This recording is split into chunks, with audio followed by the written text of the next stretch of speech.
नमस्कार, मैं हूं विशाल यादव। सरकार की मनमानी पर सुप्रीम कोर्ट हथौड़ा नहीं चलाएगा तो कौन चलाएगा?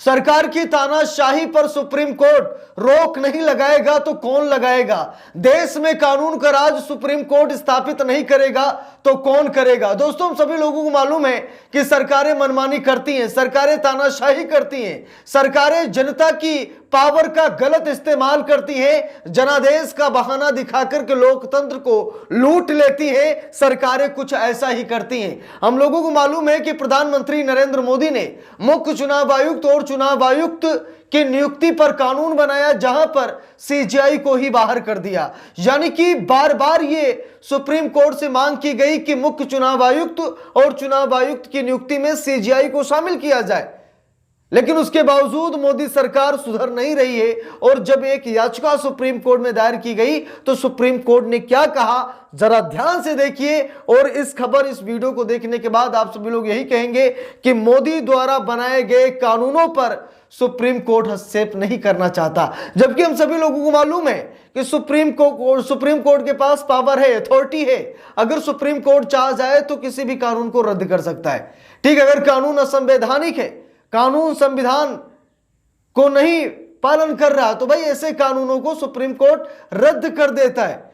जब मांग की गई कि भाई मुख्य चुनाव आयुक्त और चुनाव आयुक्तों का चयन मोदी शाह कर रहे हैं, एक ही पार्टी के, एक ही विचारधारा के लोग अगर मुख्य चुनाव आयुक्त और चुनाव आयुक्त का चयन कर रहे हैं, तो भैया चुनाव आयुक्त निष्पक्ष कहां होगा?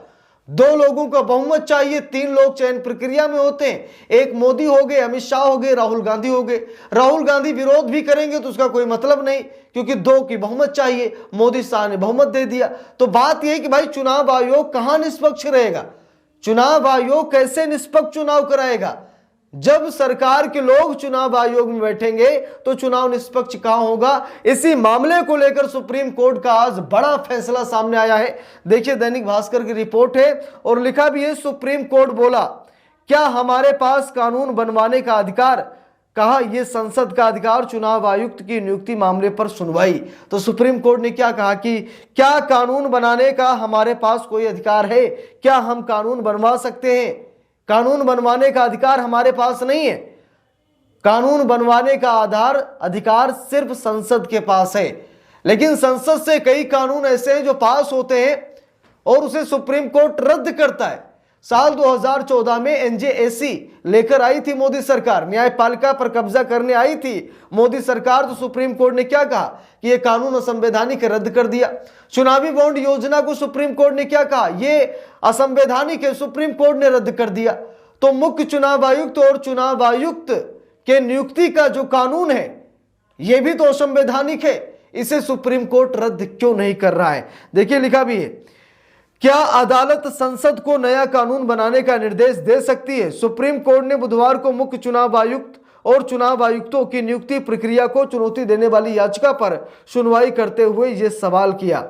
जस्टिस दीपांकर दत्ता, जस्टिस सतीश चंद्र शर्मा की बेंच ने कहा कि एक याचिका में संसद को कानून बनाने का निर्देश देने की मांग की गई है, लेकिन क्या अदालत ऐसा निर्देश दे सकती है? और क्या ये याचिका सुनवाई योग्य है, क्योंकि कानून बनाना संसद का विशेषाधिकार है? तो सुप्रीम कोर्ट ने क्या कहा कि हम संसद को आदेश नहीं दे सकते कि आप ये कानून बनाइए, आप ऐसा कानून बनाइए। कानून बनाना संसद का विशेषाधिकार है और हम उसमें दखल नहीं देना चाहते। क्या यह याचिका सुनवाई योग्य है? सुप्रीम कोर्ट ने कहा। देखिए, लिखा भी है, दरअसल साल 2023 में सुप्रीम कोर्ट की 5 जजों की बेंच ने कहा था कि सीईसी और ईसी की नियुक्ति तय करने वाली 3 लोगों की कमेटी में प्रधानमंत्री, विपक्ष के नेता और चीफ जस्टिस को शामिल किया जाए।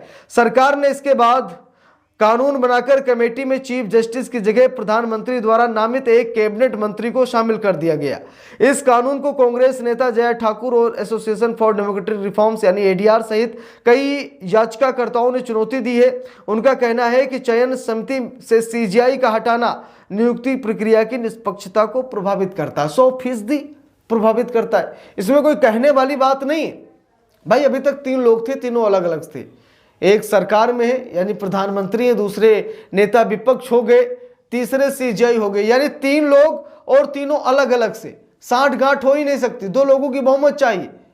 ठीक, तो निष्पक्ष चुनाव आयुक्त चुना जाता था। लेकिन अब एक ही पार्टी के दो लोग अगर चुनाव आयुक्त का चयन कर रहे हैं, तो आप लोग मुझे बताइए, क्या यह निष्पक्ष चुनावी प्रक्रिया हो पाएगी? क्या ये जो चुनाव किया जा रहा है निष्पक्ष हो पाएगा?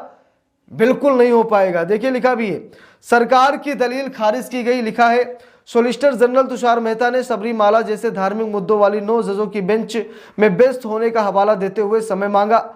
कोर्ट ने यह मांग ठुकरा दी। जस्टिस दत्ता और जस्टिस शर्मा की बेंच ने कहा कि यह मामला अन्य लंबित विषयों की तुलना में ज्यादा जरूरी है और इसे प्राथमिकता दी जानी चाहिए। अब जरा देखिए, बीच में सबरीमाला को ला दिया गया, यानी कि मोदी सरकार नहीं चाहती है कि इस मामले में कोई सुनवाई हो।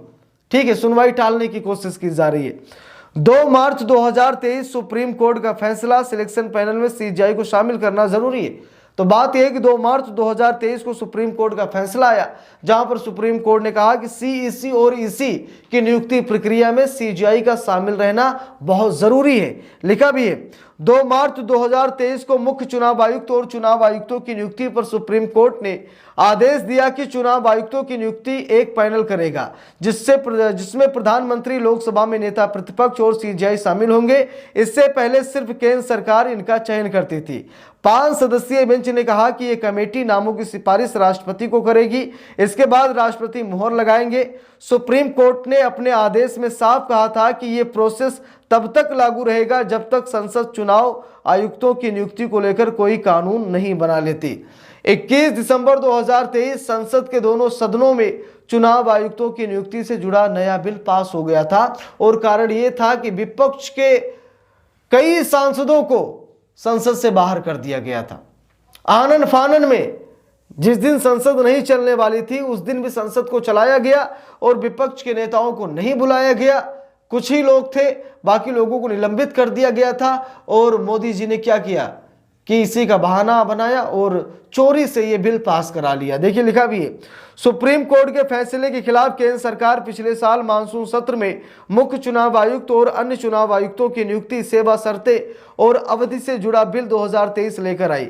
इस बिल के तहत चुनाव आयुक्तों की नियुक्ति 3 सदस्यों का पैनल करेगा। इसमें प्रधानमंत्री, लोकसभा में विपक्ष का नेता और एक कैबिनेट मंत्री शामिल होंगे। पैनल से सीजीआई को बाहर रखा गया था। दिसंबर में शीतकालीन सत्र के दौरान यह बिल दोनों सदनों में पास हो गया। तो यहां पर आप सभी लोग देख सकते हैं कि सरकार की मनमानी देख सकते हैं कि चोरी छिपके बिल लाया गया, विपक्ष के सांसदों को निलंबित करा दिया गया, कोई विरोध हो नहीं पाया और चुपके से बिल को पास करा लिया गया और सीजीआई को पैनल से बाहर निकाल दिया गया। और अब यह मांग की जा रही है कि सीजीआई को पैनल में शामिल किया जाए। आप लोग क्या चाहते हैं? आप लोग कमेंट करके बताइए, सीजीआई को शामिल किया जाए या फिर जैसे चल रहा वैसे ही मतलब ठीक है? आप लोग कमेंट बॉक्स में जरूर बताइएगा और वीडियो को ज़्यादा से ज़्यादा लोगों तक शेयर कीजिएगा। अगर चैनल पर नए हैं सब्सक्राइब कीजिएगा। मिलते हैं दूसरे वीडियो में, तब तक के लिए बहुत बहुत धन्यवाद।